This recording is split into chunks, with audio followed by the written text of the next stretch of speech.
아모스!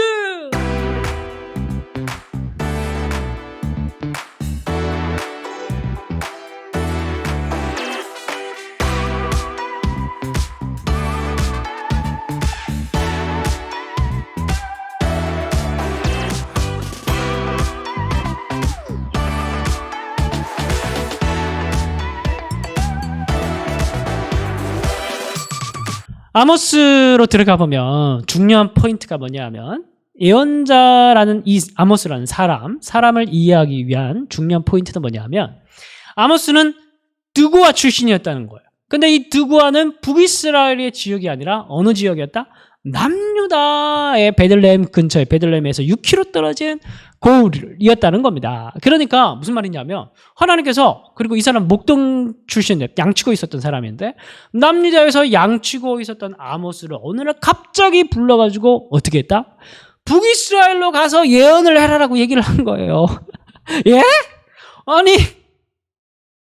아니 저 멀리 가가지고 뭔 예언을 하라는 겁니까? 북이스라엘 사람은 내가 북이스라엘 사람도 아니고 이건 뭘 얘기를 하는 거냐면 그만큼 그 시대는 어떤 시대였다?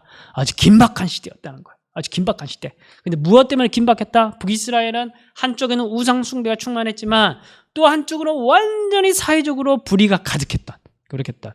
이 강한 자, 부유한 자, 권력자, 종교인들 이런 사람들이 약한 자, 낮은 자 이런 사람들 짓밟고 머리털에 티끌까지도 탐했던 그런 시대가 바로 북이스라엘의 여로보암 2세의 시대였다는 겁니다. 그래서 하나님께서 그런데 너무 급박한 시대에 부를 사람이 없으니까 남유다에 있는 아모스라도 불러가지고 저기다가 보낸 거예요. 여러분들도 이 급박한 시대에 하나님께서 뭐 시키면 아멘하고 순종하시길 바랍니다. 자, 아모스를 불렀어요. 이 급박한 시대, 종말의 시대에 가라면 가야지. 그래 갔어요. 가가지고 하나님께서 이 아모스가 북이스라엘 사람들 다 불렀으면 난 남유다 출신의 사람인데 여기 좀 와 보소 불러가지고 사람들에게 하나님의 말씀을 내가 예언을 하겠습니다. 그러면서 자 우선 시작은 다메섹부터 다메섹의 서너 가지 죄에 대해서 블레셋의 서너 가지 죄에 대해서 베니키아의 서너 가지 두로와 시돈의 서너 가지 죄에 대해서 에돔의 서너 가지 죄에 대해서 암몬의 수도의 서너 가지 죄에 대해서 예언을 하겠습니다. 그러면서 이들의 죄악들을 막 고발을 합니다. 특별히 이들의 무슨 죄악들을 고발하냐면 잔혹한 전쟁 범죄 같은 것들. 전쟁을 벌였는데 긍휼 없는 범죄. 그 요즘 이제 우크라이나와 러시아 그런 전쟁 범죄들이 막 지금 21세기에 벌어지지 않습니까? 저는 그거 분명히 하나님께서 되갚으신다고 생각합니다. 물론 인간이 복수를 하려고 해서는 안 되지만 그리고 제가 그런 복수를 기대하고 그런 건 아니지만 인류의 역사를 봤을 때 하나님께서 분명히 거기에 대한 갚음을 한다고 생각합니다. 왜냐하면 성경에서 이런 얘기를 하니까 그런 잔혹한 범죄에 대해서 하나님께서 되갚으실 것이라고 하나님께서 분명히 예언을 합니다. 예언을 합니다. 자, 그리고 이게 끝나고 난 이후에 이제 마지막 남유다까지 하나님께서 심판 예언을 해요. 근데 기준은 율법이 됩니다. 우상 숭배와 사회적 불의. 자, 그러고 나니까 이 사람들이 막 신이 났어요. 북이스라엘 사람들이 막 신이 났습니다. 왜 신이 났을까요? 왜냐하면은 우리나라도 주변에 있는 나라들과 사이가 안 좋잖아요. 일본이랑도 사이가 별로 안 좋고 중국이랑도 사이 별로가 안 좋고. 근데 우리가 아프리카에 어느 있는 나라와 우리 사이가 안 좋거나 저기 라틴 아메리카에 있는 사람들과 사이가 안 좋지 않잖아요. 어느 때나 이웃 나라들과 사이가 안 좋습니다. 서로가 맨날 전쟁 벌이고 갈등 벌이고 막 그랬기 때문에. 그래서 이 북이스라엘 사람들도 다메섹, 블레셋, 암몬, 모한 사람들과 사이가 안 좋았어. 그러니까 이 나라들이 다 멸망당한다 그러고 이 사람들을 심판한다고 그러니까 남쪽에서 온 선지자 아모스 너무 예언 잘하네. 이참에 북이스라엘에서 눌러 살면서 예언이나 해! 막 그러면 사람 너무너무 좋아한 거야. 자, 근데 스탑. 자, 흥분 가라앉으시고 자, 마지막으로 예언을 합니다. 바로 이제 북이스라엘의 서너 가지 죄에 대해서 내가 예언을 하겠습니다. 그러면서 지금부터 시작을 하는 게 2장 6절부터 시작을 해가지고 2장 6절부터 시작해가지고 저 마지막 장까지 9장까지 북이스라엘에 대한 멸망과 심판에 대한 예언을 합니다. 사람들이 시무룩했겠죠. 그렇다면 북이스라엘은 뭐에 대한 죄냐? 앞에서 얘기를 했듯이 공평과 정의를 얘네들은 망가졌어요. 사회적 불의. 그래서 그런 예를 들어서 아모스가 얘기를 하는데 그들이 은을 받고 의인을 판다 이런 표현이 나오는데 이거는 재판, 불공정한 재판이 판치는 시대였어요. 은을 받는다는 말은 뇌물을 받아가지고 재판장에 뇌물을 받아가지고 죄가 없는 사람, 그래 그 사람은 의인이라고 표현을 한 거예요.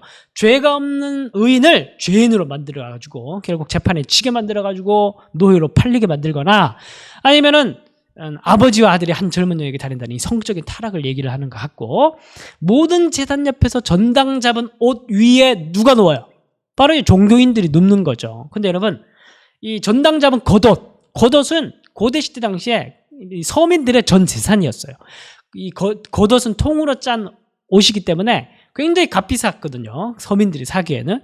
그래서 이 겉옷 가지고 이불도 하고 또 옷도 되고 추위도 맞고 그랬는데 그래서 성경에 보면은 겉옷을 너희들이 나중에 혹시 전당 잡거든 해가 지기 전에 돌려주라. 왜냐면 밤 되면 추우니까 해가 지기 전에 돌려주라고 그렇게 성경 율법에 얘기를 합니다. 그런데 이 종교인들이 고리대금업자 놀이를 사채업자 놀이를 하면서 돈을 못 갚자 이 전당 잡은 옷들을 깔고 누우면서 거기서 히히덕거리고 있는 거예요. 그래서 정치도 타락하고 경제도 무너지고 경제적으로도 불의하고 성적으로 타락하고 윤리적으로 무너져 있고 종교적으로도 무너져 있었던 게 북이스라엘의 그때 당시의 상황이었다. 그래서 이 서너 가지의 죄를 근거로 해가지고 3, 4장에 고발하고 경고하고 5장에서 애가의 말씀을 선포하고 그 다음에 애가는 뭐냐면 장송곡 장례식 노래입니다. 그래서 5장에서 애가를 그러니까 3장 고발하고 난 근거로 해가지고 너희들은 다 죽었다 그러면서 이제 노래를 만들어 부르고 6장에서는 최종 멸망 심판 소멸의 예고를 하고 끝나는 게 아니라 한 번 더 때립니다. 7장에서 9장까지는 5개의 환상을 통해서 한 번 더 때립니다. 자, 그런데 예언서를 이해하기 위한 중요한 팁, 두 번째 팁. 첫 번째 행위 예언에 대해서 제가 아까 설명을 드렸고 두 번째 예언자의 메시지 양식이 있는데 그게 뭐냐 하면 환상 예언이에요. 환상 예언. 이 환상에 대한 얘기만 하기만 하면은 환장하는 사람들이 있어요. 정말 이런 사람들 환장하겠어요. 여러분들 성경에 나오는 예언자들의 환상, 이 환상 요엘서라든지 다니엘서 보면은 맨날 며칠 이런 숫자들도 나오고 막 그러잖아요. 그런 환상 예언들이 나오는 건 전부 다 뭐냐 하면 여러분 잘 보세요.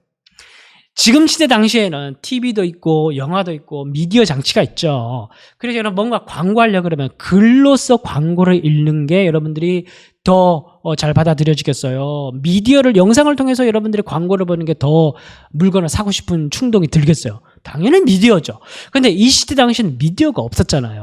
그런데 이 충격적인 메시지를 지금 하나님이 전하셔야 되는데 이스라엘 백성들이 못 알아들어. 왜? 못 알아들어. 마음이 강팍해가지고 그래서 예언자들의 행동 예언을 통해서도 예언하기도 하고 또 한편으로는 하나님의 예언을 단순히 말로서가 아니라 그림을 영상으로서 그림을 보여주는 방식으로 영상의 방식으로 그들에게 딱 보여주는 게 뭐냐면 환상 예언이에요.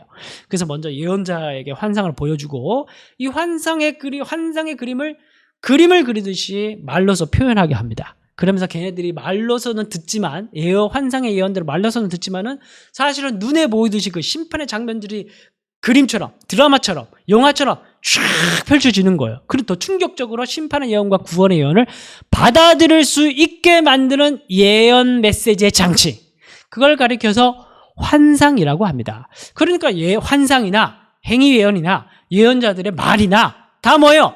똑같다는 거예요. 그래서 환상을 특별 대우하지 말라는 겁니다. 자, 그런 의미에서 아주 신경을 써서 PPT를 만들고 있어요. 어디 가서 이런 PPT를 여러분들이 구경을 하겠습니까? 그렇죠? 저도 막 돌아다녀 보는데 이 정도의 아주 고퀄리티의 PPT는 만드는 걸 본 적이 없어요. 근데 여러분 제가 왜 이렇게 고퀄리티 PPT에 신경을 쓰는 줄 아십니까? 하나님의 말씀을 전하고 여러분들을 깨닫게 만드는 데에서는 이 장치에 있어서는 수단과 방법을 가리지 말아야 돼요. 하나님 말씀을 전하는 데 있어서는 하나님 말씀을 전하는 것보다 정확하게 전하고 분명하게 전하고 깨닫게 만드는 것보다 더 중요한 게 어디 있겠습니까? 그래서 제가 여기에 신경을 많이 쓰는 거예요. 그죠? 자, 그래서 여러분 지금 이제 하나님께서 아모스에게 쫙 환상을 보여주시는데 첫 번째 환상이 뭐냐면 메뚜기 환상입니다. 메뚜기 떼가 덮는 환상을, 천지를 덮는 환상을 보여주고 두 번째로는 불이 확 타는 환상을 보여줘요. 여러분, 불은 그때 당시에 전쟁입니다. 전쟁. 불이 일어나면은 마지막에 싹 다 불타버리잖아요. 가옥들을 다 불태워버리거든요. 그러니까 고대 시대 당시에는 불 하면 전쟁의 그림이 딱 떠오릅니다. 그리고 메뚜기 떼와 같이 쳐들어오는 이방 민족, 이방 군대, 이런 표현들이 구약 성경에 많이 나타나요. 불과 메뚜기는 무엇을 얘기하냐면 곧 있게 될 아시리아의 침략을 얘기합니다. 그래서 결국 얼마 뒤에 북이스라엘은 정말 아시리아가 침략해 와서 720년에 싹 다 멸망하고 돌아가게 되죠. 그리고 이렇게 멸망하게 되는 이유가 뭐냐 하면 세 번째 환상인 다림줄 환상. 지금 이 화면에서 왼쪽에 보면 지금 다림줄이 내려와 있어요. 다림줄은 뭐냐 하면 건물을 측정하는 거 더 완공하고 난 이후에 다림줄 환상을 다림줄을 쭉 내려보면 건물이 삐딱하게 건축이 되어 있으면 이게 무너지고 마는 거예요. 그럼 건물을 다시 지어야 돼. 그래서 정확하게 되어 있으면 건물을 바로 지은 겁니다. 그걸 측정하는 추가 다림줄 환상이에요. 그러니까 하나님께서 계산해 보니까 너희들이 이제 도저히 안 돼서 멸망하게 되었다. 이제 그거를 첫 번째, 두 번째, 세 번째 환상을 통해서 보여주게 되는 겁니다. 자, 그리고 이것으로 끝나는 것이 아니라 네 번째 환상이 뭐냐면 여름 과일 환상입니다. 여름이라는 히브리어가 카이츠, 그리고 끝이다, the end라는 게 캐츠, 카이츠와 캐츠, 언어 유희예요. 언어 유희. 그리고 그래서 여름 과일 환상은 뭐냐면 언어 유희입니다. 그래서 여름이란 말을 딱 떠올렸을 때, 네 번째 환상을 들었을 때 1, 2, 3 환상을 들었던 사람은 네 번째 환상을 듣자마자 정말 끝장났구나, 우린 다 끝이구나, 이제 이걸 깨닫게 만드는 거예요. 그리고 마지막 다섯 번째 환상은, 그래서 결국 이 마지막 이 하나님께서 이 전쟁을 통해서 북이스라엘을 완전히 회파시키는 것은 단순하게 이스라엘 백성들을 멸망시키는 그 목적만이 있는 게 아니라 그걸 멸망당하게 되었던 죄의 근원이 뭡니까? 우상숭배자. 바로 우상의 신전들을, 재단들을 무너뜨리는, 재단의 기둥들을 무너뜨리는 환상이 다섯 번째 환상입니다. 그래서 여러분, 결국 뭐냐 하면, 이거는 결국 뭐냐 하면은 죄의 근원을 멸망시키는 거 뭐냐 하면, 결국 이스라엘 백성들은 왜 그런 일들을 저지르게 되었는가? 왜 그들의 수많은 사회적 불의가 나타나게 되는가? 왜 그들은 번영, 강한, 힘, 그리고 착취, 억압, 왜 그러한 사회적 불의를 추구하는, 그런 잘못된 정신들을 추구하는 북이스라엘의 모습으로 전락하게 되었는가? 결국 그들은 하나님을 믿는다고 하지만은 결국 그들이 믿었던 것은 우상이었기 때문에 그렇습니다. 결국 그들은 바알의 이름을 부르면서 여호와 하나님을 생각했거든요. 혼합주의였단 말입니다. 근데 그들은 하나님 보시기엔 그들은 여호와 하나님을 믿은 게 아니에요. 바알을 믿은 것이고 우상을 믿은 것이지. 결국 우리가 여기서 중요한 건 뭐냐 하면, 따라합시다.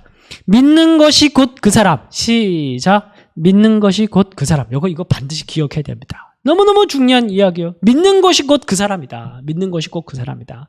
우리가 예수를 믿어도 진짜 예수를 믿는 사람이 있고, 다 우리가 믿는 예수와 다른 걸 믿는 사람, 예수를 믿는 사람이 있어요. 여러분, 우리는 어떤 예수를 믿습니까? 하나님께서 예수님을 어떤 예수님으로 우리에게 보여주셨습니까? 고난받는 예수님이에요. 우리가 지난주에 우리가 고난받는 예수님, 고난주간을 보내고 십자가에 달리신 예수님, 그리고 부활하신 예수님, 곧 우리가 배웠잖아요. 여기서 핵심 뭐냐면, 우리는 십자가에 달리신 예수님을 보면서 우리는 죄 사함을 얻고 우리는 구원을 받았어요. 고난받는 예수님에 대한 이야기를 우리는 믿고 있는 겁니다. 근데 어떤 사람은 능력 메시아를 믿어요. 능력 메시아. 십자가를 절대 질 수가 없어요. 능력 메시아는. 능력 예수를 믿는 사람들은 번영의 메시아를 믿고, 그리고 축복의 메시아를 믿고, 건강의 메시아를 믿고, 그런 것들을 쫓게 되는 것이죠. 결국 그걸 믿는 사람들은 신앙생활하는 방식이 딱 그런 방식으로 가는 겁니다. 그걸 위해서 예수를 믿으니까. 그래서 결국 그 사람들이 믿는 예수는 사실 어떻게 보면 성경에서 말하는 그 예수랑은 다른 예수일 수 있다는 거예요. 그래서 우리는 절대 잊지 말아야 됩니다. 우리가 어떤 예수를 믿는지, 예수를 믿는 것도 중요하지만 어떤 예수를 믿는지 우리는 그걸 분명히 늘 기억하고 있어야 돼요. 우리는 어떤 예수를 믿는다고요? 고난받으신 예수. 그래서 고난받는 예수와 어울리는 게 뭐예요? 대속 제물이 되셨잖아요. 우리도 다른 사람의 짐을 짊어지고, 그리고 십자가에 담겨 있는 뭐예요? 하나님의 사랑. 다른 사람을 사랑하고, 또 십자가에 담겨져 있는 건 용서죠. 용서에 대한 가치. 그죠? 나눔, 섬김, 낮아짐, 겸손, 하나님의 나라. 이런 걸 통해서 하나님의 나라가 임하게 된다는데, 이런 걸 통해서 이런 걸 추구하는 게 바로 우리가 복음, 복음에 닮은 꼴이다. 그걸 알 수가 있는 겁니다. 자, 아모스서의 마지막에도 다윗의 무너진 장막을 일으키고 이스라엘 백성들을 내가 다시 돌이키게 만들겠다. 내가 그들을 이제는 다시 멸망시키지 않는 나를 나의 능력으로 만들고 말겠다. 그러면서 구원하겠다고 하시는 하나님의 결단으로 아모스서가 끝납니다.